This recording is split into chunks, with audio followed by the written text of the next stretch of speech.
Good afternoon, boys and girls, or morning or evening, whatever time it might be.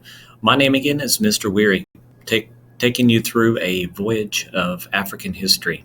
Before we get started, I want you to answer this question relating to the transatlantic slave trade, okay? Based on the chart, roughly how many people died during the Middle Passage? Give you a few minutes here to think about it. My favorite jam.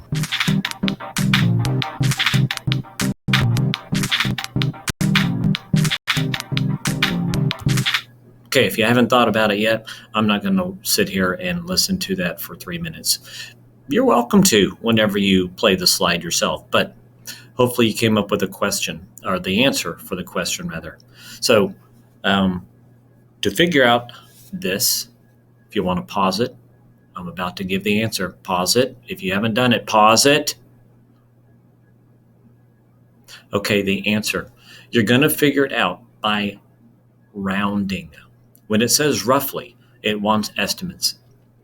Estimates in this case, you're going to be talking the number of people that left Africa. So round that up to 13 million if you want.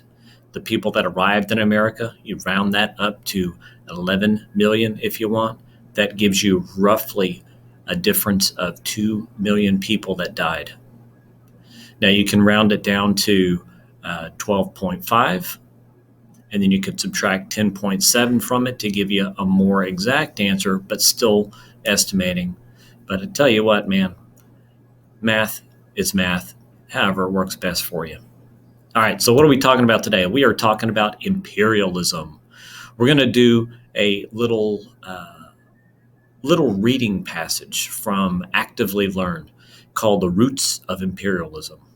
It's going to help you answer what is imperialism, colonialism, and then why did the Europeans even do it to begin with anyway? This has a lot to do with how Africa's past shaped its present and how it shaped our present as well. It also does a lot towards answering why is there so much conflict in Africa. We're going to be talking about not this part where much of Africa was able to develop without outside interference and without outside influence so much. We're going to be talking a little bit more after the mid-1800s here. So what am I talking about with that?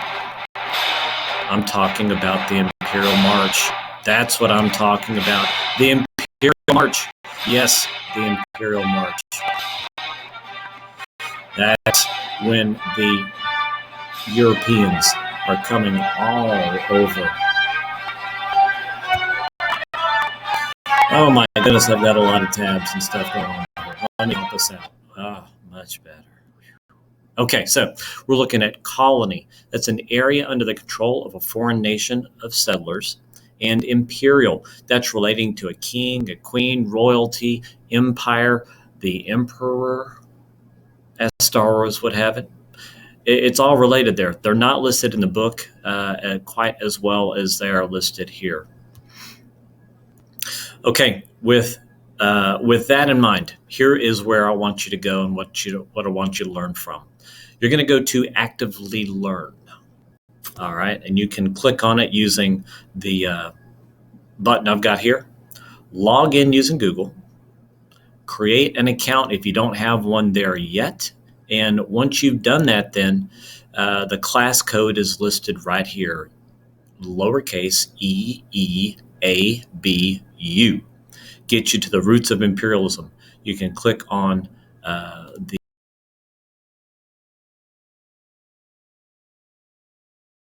with the funny looking man with all of the octopus arms coming out of him to get you there. All of that's going to get you to the right place. You'll answer as you go through. Some of them are graded, some of them aren't because they're open-ended. Normally in class, I would take the time and as you're answering it, give you a graded response on it to refine it. Not today. Have a great day, and once you see the other ones there, don't do them out of order, okay? Just do them as it's designed for the next few days.